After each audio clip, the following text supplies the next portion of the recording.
wants to be a millionaire?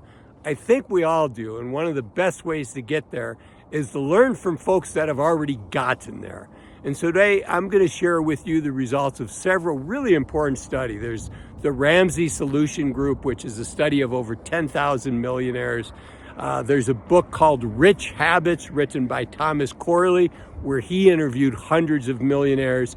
And then, of course, the famous book, The Millionaire Next Door. So let's go for a walk in this beautiful outdoor setting. And I'm going to share with you the top 10 things that these studies tell us about millionaires. And these are habits that we can all adapt and make ourselves more likely to reach a lofty goal like that. And I do want to share, it's not like in the days of Monopoly when millionaires were incredibly rare, right? I mean, there were leprechauns, unicorns, and millionaires. There were very, very few. Maybe in myths there were millionaires, but now, believe it or not, 1 out of 12 American adults are a millionaire, and there's over 1,700 new millionaires created, for lack of a better term, in the United States every day. 1,700. So if they can do it, we can do it. So let's jump in and learn from them. And the first one I want to share with you is that 1/3 of all millionaires have never made more than $100,000 a year, right? So they got there by basic blocking and tackling, many of the things that I talk about in this channel. The other thing is, if you look at the top careers that millionaires are created from, they're not the super high, it's not Wall Street jobs that you're seeing here. In fact, school teacher is one of the top 5. And the others are engineers, accountants, and lawyers. And, some of those people do make good money, right? Some lawyers make really good money. Accountants can make really good money. But, a school teacher, that's typically a job that's in the $60,000 to maybe $150,000 a year, which admittedly is a good salary, good benefits. But the way, over half of the people that make over $100,000 a year don't save a dime. So there's a big difference between the people that are on this list and the other half of Americans. So let's talk about some of these other things. The next one is the average home size.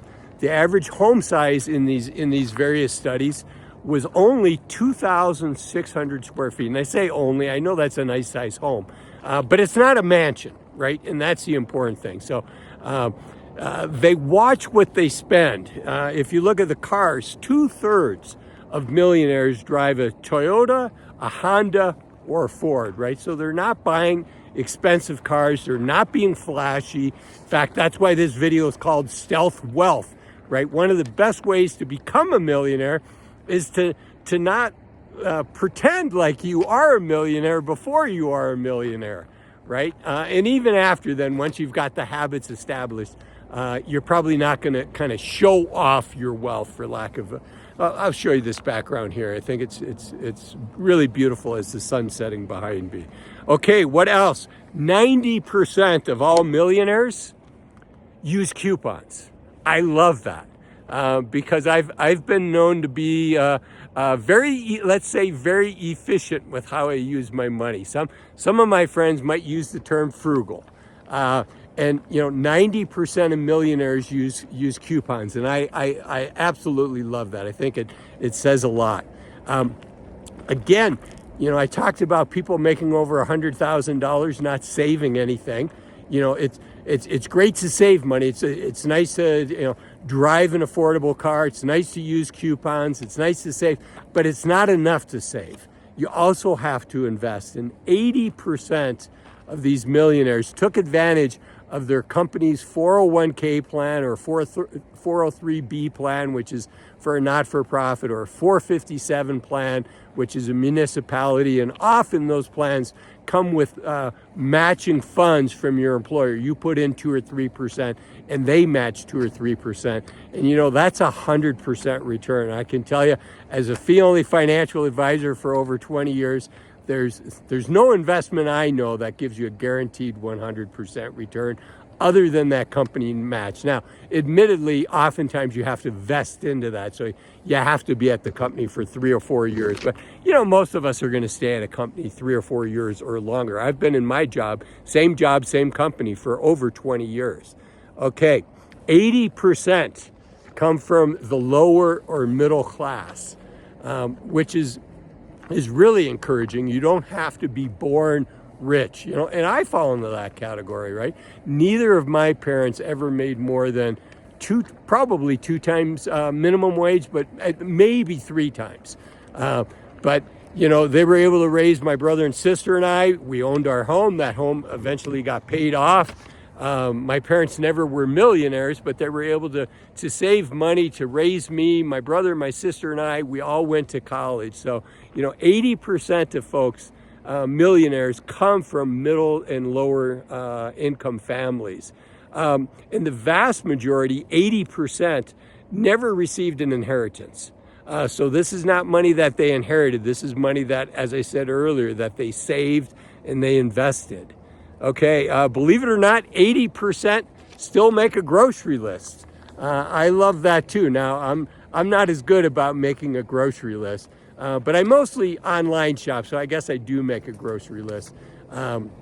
Truth be told, I use Walmart, which gives you free pickup if the order's over $35. So I do that online, and they come and they put it in my grocery cart. And I'm not tempted to buy all the junk food when I'm in the store. So I love that service. Okay, now here's something. 90% of them went to college, and half of the millionaires have a master's degree. So education plays a key role in moving up. And that was certainly the case for me, right? Because my parents were wonderful. I love them dearly. But I needed mentors that understood the business world and could kind of mentor me and help me out. And I met, my first mentors outside of my immediate family were my professors in college. So it doesn't surprise me that comes in. I also shared earlier that, it's not enough to save. You also have to invest.